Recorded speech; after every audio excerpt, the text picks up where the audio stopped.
For me, I think the biggest thing that football taught me was how to overcome adversity. At some point in your life, you're going to have some tough times. You have to have that next play mentality. That cohesiveness and that working together, that's really something special that you can't get in a lot of other areas. When you practice that and you live that in other phases of your life, it becomes second nature because all you know how to do is fight. It's not an easy game. If it were easy, everyone would do it. You start to appreciate the smaller contributions that people make. You don't just look at the big one because you knew it took 6 or 7 other guys who are unsung. And you know, you can't take shortcuts and be successful. Doing what they do to make it possible for the guy getting the press clippings or whatever it might be. In this game, whether it's as a coach or a player. So I would certainly say that you know, you definitely got a very quick lesson in how to overcome adversity playing football. I love football. I cannot get enough of football. I watch it on every level. The emotional release. You know, whether it's an exciting play that gets you all jacked up and juiced, or whether it's the fact that you're able to pour everything you have. Whatever frustration you had that week, you can put into that first kickoff coverage, that first block that you have, whatever it might be. And I couldn't think of anything better to do to fill that void that you have as a football player than to get into coaching. You get a chance to release a lot of emotion that you otherwise have no place to release. There's nothing else like that. Again, the relationships you build and the people you're around, and watching the guys compete, not just on the football field, but in life after they get done playing. It's just an amazing game.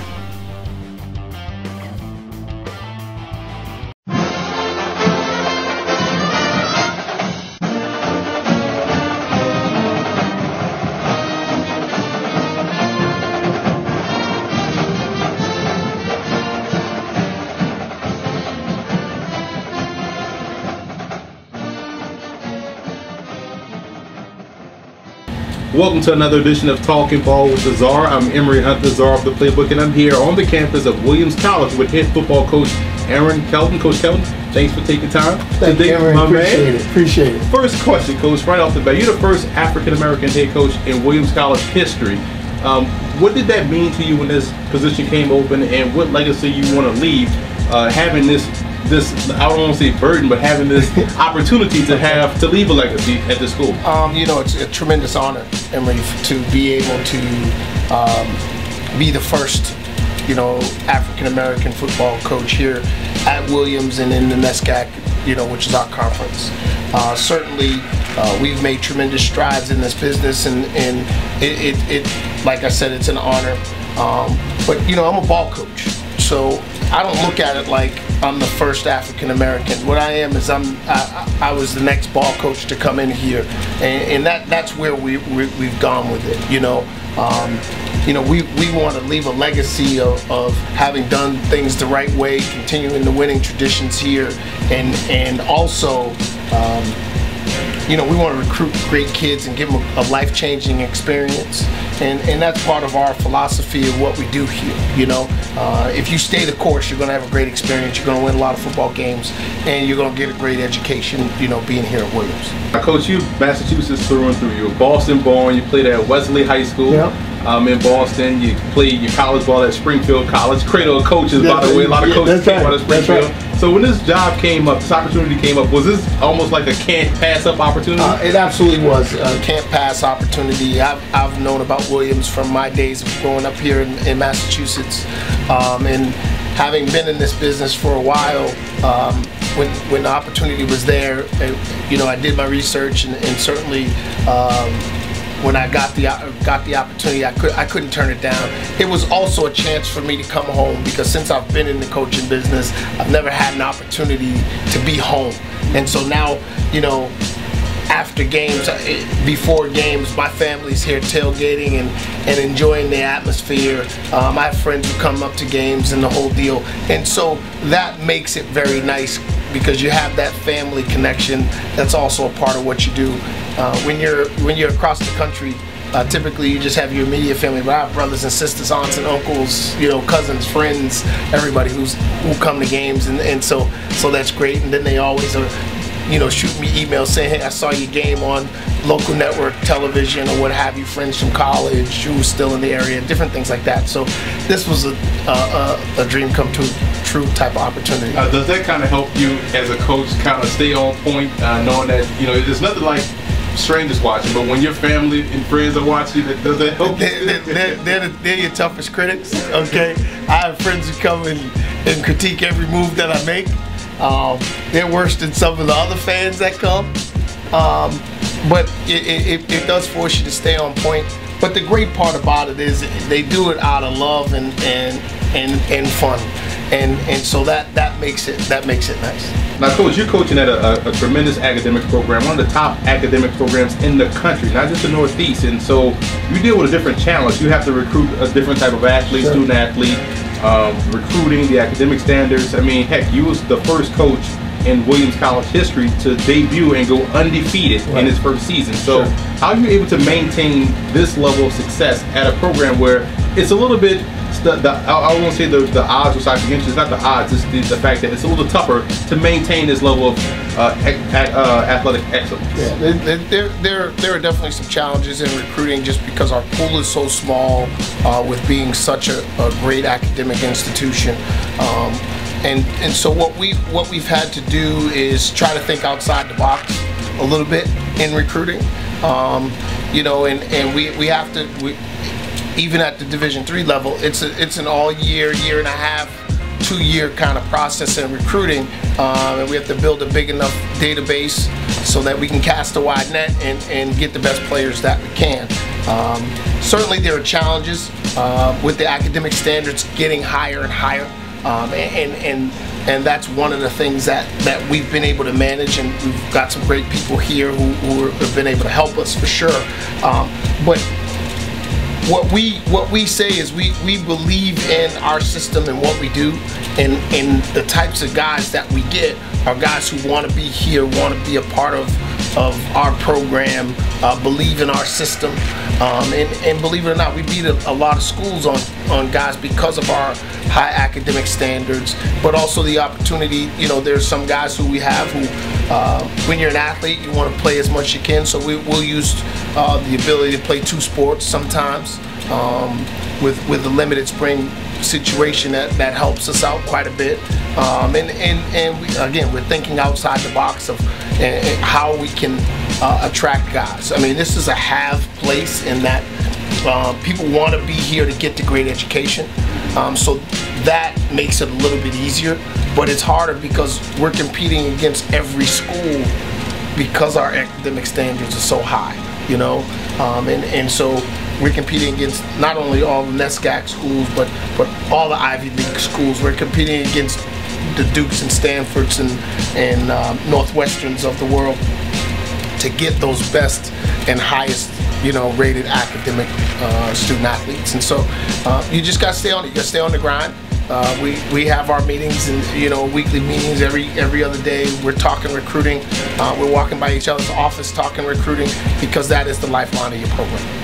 Remiss if I didn't ask you about the big rivalry in college football with Amherst. Now, you understand the significance of it, but how are you able to explain that to each and every football player and team that this game isn't like any other game, although we say it is, but it's not. Right. You know, so how do you get that point across to your team? You know what's great is to be a part of a storied and a historical rivalry, and having a chance to coach in those games is very special.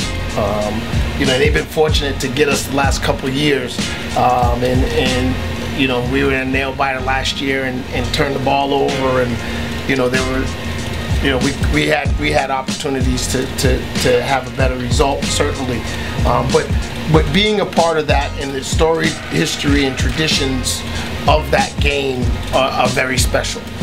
There are alums who don't care about anything that happens all year except that one game, you know. We've heard the stories of, hey, you can lose all your games, don't lose that one. Well, I'm a ball coach, so I'm trying to win them all, like I tell people. And so, but that one is extra special because they also have a really great program there. They've been able to do some great things, and they're a academic rich college, if you will, and so we compete for a lot of the same types of student athletes. And the greatest part about the rivalry is it goes through all facets of the college. okay? Amherst College was founded by people who left Williams College, okay, and went down an hour and a half, okay, and established Amherst College. So that's where the rivalry started, you know. And then it goes through every bit of the college, and definitely in terms of our athletic teams. And so when there's a program, football, soccer, basketball, baseball, it doesn't matter, softball, when we're competing against Amherst, it's electric. The school just gains a different bit of energy. You know, they have like little debates with Amherst, and it's electric. I mean, it's crazy, you know. But that's the great part about the rivalry. You know, I tell guys all the time, you know, every Sunday, okay, the best game in the country is the one that we're playing, okay? But I mean, on Saturday, every Saturday. On that Saturday, it is the only game going on in the country. And that's the way people, that's the way we think, that's how we go after it, okay? And they, like I said, they've got a really good program. And so we want to be able to be competitive and you know, get them as much as we can. And they've, like I said, they've been fortunate to get us, but we're coming, and we're super excited. We look forward to that game at the end of the year. It's the last game of the year, and the fact that we didn't have success the last couple of years is hard, because you got to wait 365 to get them again. And so you know, we're gearing up slowly but surely, and we'll have it going on all cylinders by the time we get to that point at the end of this season. All right, Coach, I asked this question to everybody. It's one of the staple questions for every interviewer, because I'm big on picking people's brains. Sure. So what would you say your coaching philosophy is, or what is your coaching philosophy? I think that a major part of what we do just now, my philosophy's morphed into some other thoughts, just because the game has changed in the 20 years I've been coaching, you know. But you know, and they've taken time from us. You know, we used to be able to meet with our kids all day long, you know, and do all kinds of different things. And so for me, it's about creating an environment and an atmosphere where you know, we're able to teach life experiences through this game, okay? But the other part of it is you have to have fun. If you're not having fun at this, you're doing the wrong thing, okay? Because this ultimately is a game. It's what we do for a living, but it's a game. And if we're able to teach life lessons, give great experiences, and the guys are having fun and you're having fun, those are some of the foundations of our philosophy. You know, we have to be able to trust one another. We have to believe in one another. We have to do things with confidence on and off the field. We have to be great citizens.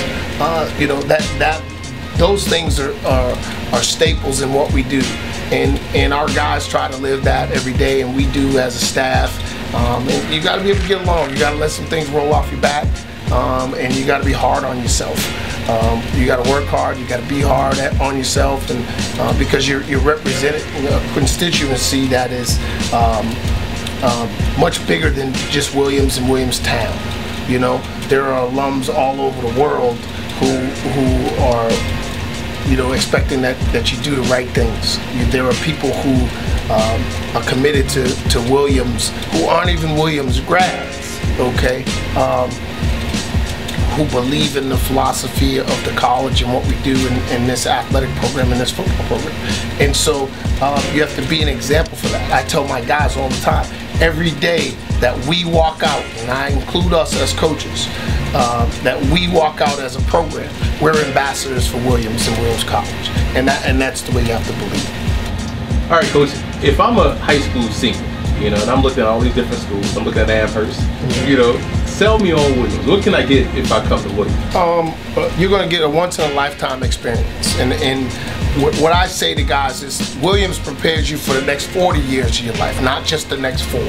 Okay, you go through the 4-year process so that for the next 40, you and your family are set up and established pretty well. You're going to get a great education. You're going to meet great people. Okay, you're going to be in a network of people that is second to none. Okay, you're going to have opportunities to do things both athletically and throughout your school year that you may not get to do at other places. You know, from having an opportunity to travel abroad, and opportunities to get published as an underclassman, which is typically an upperclassman thing, or a graduate student kind of thing. You're going to be taught by some of the best professors in the world. You know, I tell guys all the time, some of your professors are going to have you write an opinion paper on a book that they wrote. Okay, because they want to hear what you have to say. The other thing is, though we're in this rural environment, you have so many different experiences that you can have happen for you. You can make Williams in Williamstown as big or as small as you want to. Okay, and so for us, it's really about establishing those things, that belief, and showing our guys as they're making the decision process. The other thing that I also feel is probably one of the most important things is you and your family are going to be cared about and loved. You're going to be a part of something that not everybody has an opportunity to have. Okay, we're at I think 16 or 14% acceptance rate. Okay, here at Williams. So it's a hard ticket to get. Okay, but when you get it, you know, we're going to make sure that you make the most of it by providing you all the things that you need. And again, we're a family. Once you're part of this family, you know, you're always a part of it. It's so amazing how many people know about Williams from across the country. There are times where I'm walking through the airport and may have a Williams bag or a shirt on, and somebody will stop me and say, "Oh, that's a great school. You know, my brother-in-law went there, or my cousin, or my neighbor, or what have you," and we strike up a conversation just because it says Williams, you know. And people know that when you graduate from Williams or being a part of this community, that you're doing it the right way, that you've worked hard, that they know you're smart, you know, and they know that you know how to dedicate yourself to being successful. Well, Coach, I appreciate you taking time. Join. Thank you. It's my pleasure. It's great my showing pleasure. around the program. Great talking to you, and we wish you the best of luck this season. Thank you. Thank you. It's going to be a great year. We're looking forward to it. Our guys have worked hard all off season, and we're ready to get this thing cranked up and running. And you'll see me for that. I hope so. I hope so. You got to be on our sideline. Hey, you know, okay. I'm sitting here. I'm going to be on your side. You got to be on our sideline. So. Okay.